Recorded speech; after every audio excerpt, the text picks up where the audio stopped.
அன்பானவர்களே, அன்பு வணக்கங்கள். இறந்தவர்கள் உங்கள் மீது அன்போடுதான் இருக்கிறார்கள். அவங்க தான் இறந்துட்டாங்களே, அவங்க எப்படி எங்க மீது அன்போடு இருக்க முடியும்? எல்லாம் முடிஞ்சு போச்சு. அதுக்கப்பால எப்படி அவங்க மட்டும் அன்போடு எங்களோடு இருக்க முடியும்? இப்படி பலர் பலவிதமாக கேள்விகளை கேட்கலாம். பலர் நம்பாமலும் இருக்கலாம், நம்பிக்கை இல்லாமலும் இருக்கலாம்.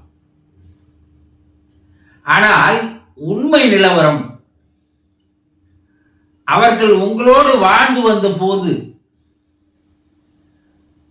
உருவத்தை வைத்து நீங்கள், உடலை வைத்து நீங்கள் கணக்கிடுகிறீர்களே தவிர, அந்த உடலுக்குள் இருந்த மனம், ஆன்மா, இவைதான் உங்களோடு அன்பு காட்டியது, பாசத்தோடு இருந்தது, நேசத்தோடு அரவணைத்தது. இதெல்லாம் அந்த உடலுக்குள் இருந்த மனமும் ஆன்மாவும் தான். சிலர் கேட்கல, மனசுன்றதே இல்லையா உனக்கு? கல்லாணி ஜீவராசிகள் மீது கூட இரக்கம் காட்ட மாட்டேன்றியே கேட்கணும்ல. யாராவது உயிரினங்களை, ஜீவராசிகளை அடித்து துன்புறுத்தினால் நம்ம என்ன சொல்றோம்? அவன் மனசே இல்லாதவன்பா, அவன் மனுஷனே இல்லை, அப்படி சொல்றோம் இல்லையா? அப்ப அவருடைய உடலையோ உருவத்தை வைத்த சொல்றோம். அவருக்குள்ள இருக்கின்ற மனம்தான் ஒரு மனிதனை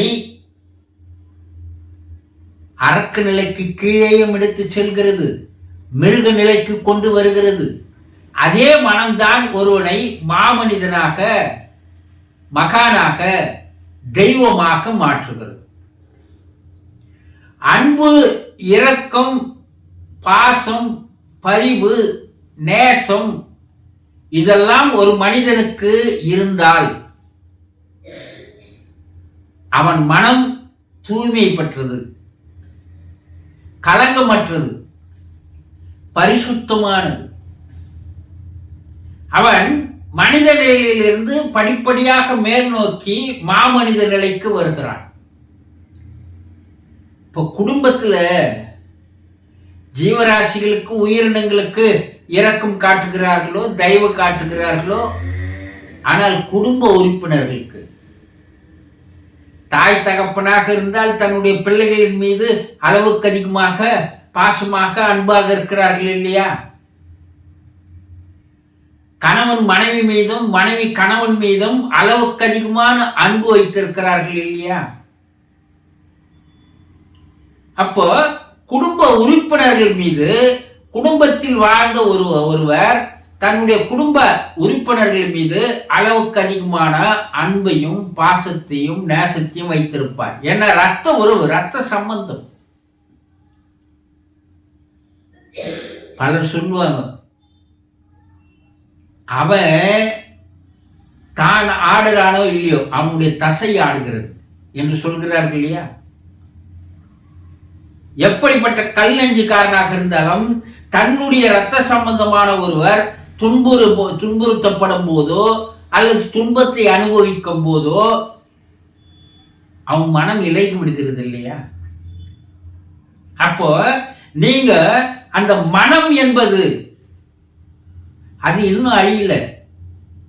இறந்தவர் உடல் அழிந்திருக்கிறது, தேகம் அழிந்திருக்கிறது தவிர அவருடைய மனமும் ஆன்மாவும் உங்களோடு எப்படி பழகியதோ, உங்கள் மீது எப்படி அன்பு காட்டியதோ, பாசம் வைத்ததோ, அதே நிலையில்தான் அது மேலே ஆவி உலகத்திற்கு செல்கிறது.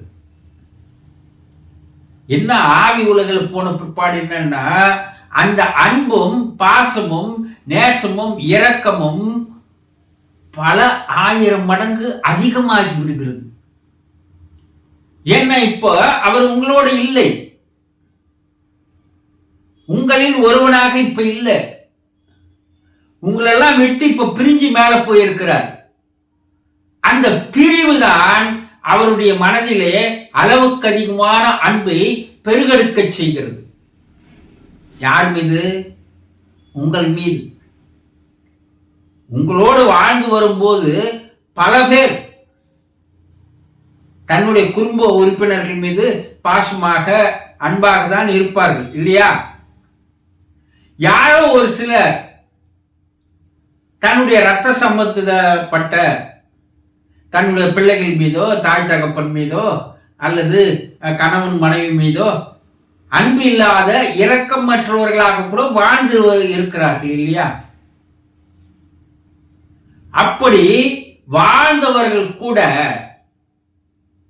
அன்பு இல்லாமல் இரக்கம் இல்லாமல் வாழ்ந்தவர்கள் கூட கல்நெஞ்சுக்காரர்களாக இருந்தவர்கள் கூட இறந்த பிற்பாடு மேலே ஆவி உலகத்திற்கு வரும்போது அவர்கள் மனம் மாறுகிறது. அப்பதான் அவர்கள் உண்மையான குடும்ப உறுப்பினர்கள் மீது அளவுக்கு அதிகமான அன்பையும் பாசத்தையும் வெளிப்படுத்துகிறார்கள். ஆக இறந்தவர்கள் உங்களை விட்டு மேலே போனாலும் கூட உங்கள் மீது அளவுக்கு அதிகமான அன்போடும் பாசத்தோடும் நேசத்தோடும் தான் வாழ்ந்து வருகிறார்கள் என்பதை நீங்கள் தெளிவாக தெரிந்து கொள்ளுங்கள். தெரிந்து கொண்டீர்களா? சந்தோஷம்.